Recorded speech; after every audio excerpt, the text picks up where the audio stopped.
Hi friends, இன்னைக்கு பார்த்தீங்கன்னா gold rate ஒரு கிராமுக்கு ரூ. 175 இன்க்ரீஸ் ஆயிருக்கு. இன்னைக்கு ஒரு கிராமோட ரேட் பார்த்தீங்கன்னா ரூ. 13,355.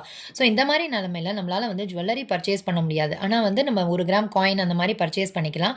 ஸோ இப்போ வந்து நீங்க 1 கிராம் காயின் இந்த மாரி பர்ச்சேஸ் பண்ணணும்னா எவ்வளோ ஆகுன்றத பார்க்கலாம். ஸோ இன்னைக்கான கிராம் ரேட் வந்து 13,355. அதுக்கு வந்து 2% டை சார்ஜ் போட்டா ரூ. 267 வரும். ஸோ 13,622. அத தவிர நமக்கு 3% ஜிஎஸ்டி போடுவாங்க. அது வந்து ஒரு ரூ. 409. ஸோ டோட்டலா ரூ. 14,031 நமக்கு வந்து இன்னைக்கு தேவைப்படும். 1 கிராம் கோல்டு காயின் இந்த மாதிரி பர்ச்சேஸ் பண்ணணும்னா.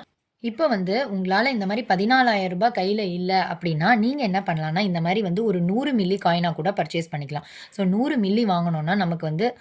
1,400 கிட்ட வரும். ஸோ ரூ. 1,400 இருந்ததுன்னா, அது கேஷா வச்சுக்காம நீங்க இந்த மாரி காயின்ஸா கூட வாங்கி வச்சுக்கோங்க. ஃபியூச்சர்ல நீங்க வந்து ஜுவல்லா வாங்கும்போது இதையுமே போட்டு எக்ஸ்சேஞ்ச் பண்ணிக்கலாம். இல்ல வந்து எதுக்காவது எமர்ஜென்சினா கூட சேல்ஸ் பண்ணி நம்ம கேஷா மாத்திக்கலாம்.